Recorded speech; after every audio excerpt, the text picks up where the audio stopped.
नमस्कार, मैं Anshu Kumar, prime live आप देख रहे हैं। आज भारतीय राजनीति में दो बातों पर चर्चा कुछ ज्यादा ही हो रहा है। पहला मणिपुर मामले को लेकर और दूसरा विपक्ष का नाम इंडिया रखने को लेकर। इन दोनों विषयों को लेकर दोनों पार्टियों में जुबानी जंग तेज है।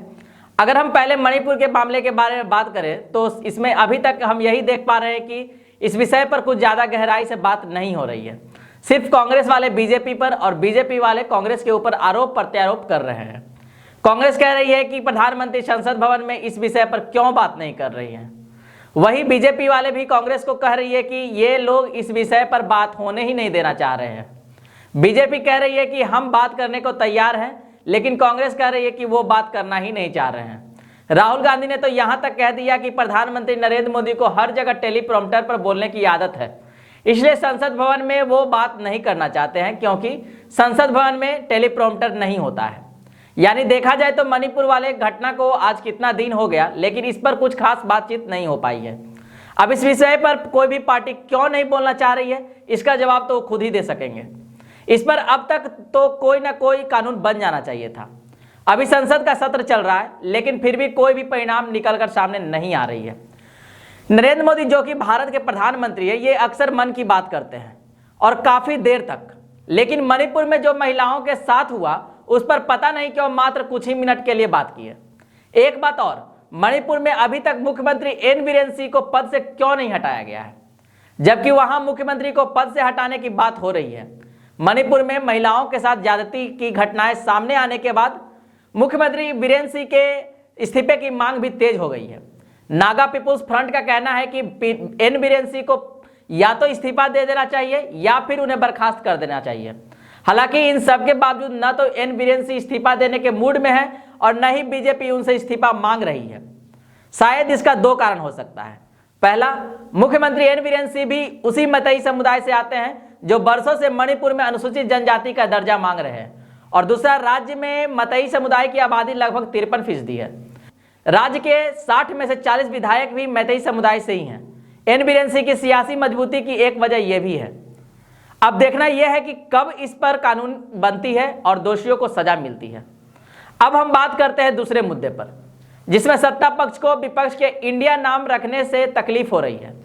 विपक्षी दलों के गठबंधन के नाम INDIA यानी इंडिया को लेकर तनातनी जारी है।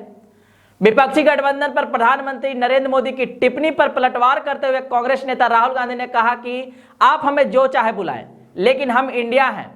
संसद में जारी गतिरोध के बीच मंगलवार को भाजपा के संसदीय दल की बैठक हुई। बैठक के दौरान प्रधानमंत्री मोदी ने विपक्ष पर जमकर निशाना साधा। प्रधानमंत्री नरेंद्र मोदी ने विपक्ष के नए नाम Indian national development inclusive alliance यानी इंडिया पर तंज कसा और कहा कि ईस्ट इंडिया कंपनी में भी इंडिया था और इंडियन मुजाहिदीन में भी इंडियन है, लेकिन सिर्फ इंडिया नाम रखने से इंडिया नहीं हो जाता। प्रधानमंत्री नरेंद्र मोदी ने कहा कि विपक्ष पूरी तरह से दिशाहीन है। इस विषय पर राहुल गांधी ने कहा कि आप हमें चाहे जो भी बुलाएं पीएम नरेंद्र मोदी, लेकिन हम इंडिया हैं।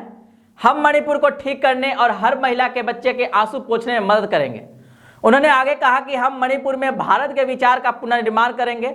हम वहां के सभी लोगों के लिए प्यार और शांति वापस लाएंगे। बैठक के बाद मीडिया से बात करते हुए भाजपा सांसद रविशंकर प्रसाद ने कहा कि हमें अपने पीएम नरेंद्र मोदी पर गर्व है। हम 2024 में सत्ता में वापस आ रहे हैं। प्रधानमंत्री ने बताया कि भारतीय राष्ट्रीय कांग्रेस ईस्ट इंडिया कंपनी की स्थापना विदेशी नागरिकों ने की थी। आज लोग इंडियन मुजाहिदीन और पॉपुलर फ्रंट ऑफ इंडिया जैसे नामों का इस्तेमाल करते हैं, लेकिन ये चेहरे कुछ दिखाते हैं और सच्चाई कुछ और है। आप देख पा रहे होंगे कि किस तरह से बीजेपी इंडिया नाम से तिलमिलाया हुआ है। आपको अब बता देते हैं कि इंडिया गठबंधन क्या है। दरअसल 2024 लोकसभा चुनाव से पहले विपक्षी दल बीजेपी के खिलाफ एकजुट होने की कोशिश में जुटे हैं। इसी क्रम में बेंगलुरु में विपक्ष की बैठक हुई थी। इस बैठक में 26 दल शामिल हुए थे। इन 26 दलों ने गठबंधन कर उसका नाम INDIA यानी Indian national development inclusive alliance रखा है। इस गठबंधन में कांग्रेस, TMC, शिवसेना, उद्धव गुट का, NCP शरद पवार गुट के, CPI, CPIM, जदयू, DMK, आम आदमी Party, Jharkhand Mukti Morcha, RJD, Samajwadi Party, National Conference, PDP, RLD, CPI-ML, Indian Union Muslim League, Kerala Congress, Manithaneya Makkal Katchi, MDMK, VCK, RSP, Kerala Congress, KMDK, AIFB, Apna Dal कमेरावादी, ये सब पार्टी इसमें शामिल है। आज की वीडियो को यहीं पर समाप्त करते हैं। वीडियो की जानकारी पसंद आई हो तो वीडियो को लाइक करें, हमारे चैनल प्राइम लाइव को सब्सक्राइब करें और इस वीडियो को शेयर भी करें। धन्यवाद।